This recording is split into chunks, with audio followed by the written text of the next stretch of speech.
ఆంధ్రప్రదేశ్లో ప్రజాస్వామ్య పద్ధతిలో ఇక్కడ రాజ్యం నడవట్లే. రాక్షస రాజ్యం ఆంధ్రప్రదేశ్లో రాజ్యం వెళుతూ ఉంది. ప్రజలు ఓటేసి గెలిపిస్తే కేంద్రంలో ఏమో రామరాజ్యం, నరేంద్ర మోడీ గారు రామరాజ్యం అందిస్తుంటే ఆంధ్రప్రదేశ్లో రాక్షస రాజ్యం అందిస్తున్నారు. ఇది భారతీయ జనతా పార్టీ కాదు, ప్రతిపక్షాలపై ఆరోపణ కాదు, ప్రజల నుంచి వస్తున్నట్టు స్పందన. రాక్షస రాజ్యం, నియంత పాలన, ఇది మంచిదా చెప్పండి? 151 మంది ఎమ్మెల్యేలని గెలిపించినటువంటి ఆంధ్రప్రదేశ్ ప్రజలకి ఈరోజు ఒక రాక్షస పాలన రుచి చూస్తున్నారు. సర్పంచులు తమ హక్కుల కోసం ఈరోజు అమరావతికి వెళ్తే సర్పంచులు నిధులు దారి మళ్లించి అడిగిన దానికి వాళ్ళ మీద దాడి చేస్తారా? ఇలాంటి పరిస్థితి నేను దేశంలో ఏ రాష్ట్రంలో చూడలేదు. రోజు ఎక్కడో ఒక చోట పోలీసులను అడ్డం పెట్టుకొని, పోలీస్ శాఖని అడ్డం పెట్టుకొని అక్రమ కేసులు, అక్రమ అరెస్టులు, జైళ్ళు. ఏందండి ఇది? జగన్మోహన్ రెడ్డి గారిని సమానం చెప్పాల్సిన అవసరం ఉంది. మొత్తం వ్యవస్థని నిర్వీర్యం చేశారు. ఆంధ్రప్రదేశ్లో వ్యవస్థని మొత్తం నిర్వీర్యం చేశారు. ఈరోజు 14th ఫైనాన్స్ కమిషన్ కానీ రాష్ట్ర ప్రభుత్వానికి ఇచ్చినటువంటి నిధుల్ని దారి మళ్లించి పేర్లు మార్చి సంక్షేమం కోసం రాష్ట్రాన్ని సంక్షోభంలోకి తీసుకుపోయినట్టు ముఖ్యమంత్రి జగన్మోహన్ రెడ్డి గారు.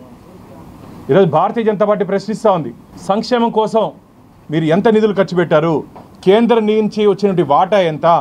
ఏ శాఖలో ఎక్కడెక్కడ ఖర్చు పెట్టారో ఒక శ్వేతపత్రం విడుదల చేసే ధైర్యము, దమ్ము ఈ రాష్ట్ర ప్రభుత్వానికి ఉందా అని చెప్పి భారతీయ జనతా పార్టీ ప్రశ్నిస్తూ ఉంది. ఈరోజు గ్రామాల్లోకి వెళితే వీధి లైట్లు వేసుకునేదానికి నిధులు లేవు, బ్లీచింగ్ పౌడర్ చల్లేదానికి కూడా నిధులు లేవు. వీధి లైట్లకి, బ్లీచింగ్ కూడా అన్నీ కేంద్ర ప్రభుత్వం ఇస్తూ ఉంటే దారి మళ్లిస్తున్నారు. ఈరోజు ఆంధ్రప్రదేశ్లో ఏమన్నా అభివృద్ధి జరిగింది అంటే కేవలం కేంద్ర ప్రభుత్వం ఇచ్చినటువంటి నిధులతో మాత్రమే జరిగిందే తప్ప మ్యాచింగ్ గ్రాంట్స్ ఈయన కారణంగా అనేక నిధులు తిరిగి వెనక్కి వెళ్ళిపోవడం జరిగింది. ఏం జరుగుతుంది జగన్మోహన్ రెడ్డి గారు? దాదాపు 4 సంవత్సరాల 9 నెలలు మీ పరిపాలనలో ఏం దురదృష్టమో మా అందరికీ.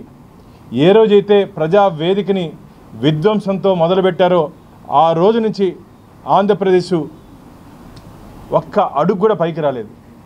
మీ విధ్వంస పరిపాలనలో ఆంధ్రప్రదేశ్ ఒక అడుగు కూడా అభివృద్ధిలో ముందుకు రావట్లేదు. దీనికి సమాధానం చెప్పండి.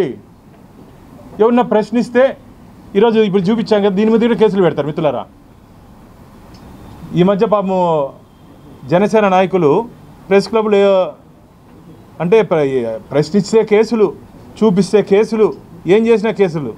ఇది ప్రజలు అనుకుంటున్నారు, భారతీయ జనతా పార్టీ ప్రతిపక్షాలు కాదు. ఈరోజు ప్రజలు భావిస్తున్నారు ఆంధ్రప్రదేశ్లో ఈరోజు ఒక నియంత పాలన కొనసాగుతూ ఉంది.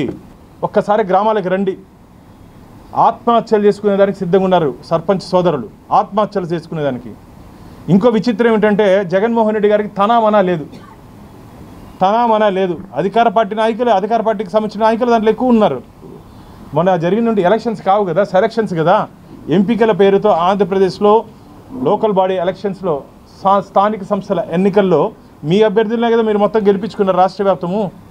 వాళ్ళకు కూడా ఈరోజు కళ్ళల్లో రక్త కన్నీరు వస్తుంది. కళ్ళల్లో మామూలు నీళ్లు కాదు, రక్త కన్నీరు వస్తుంది.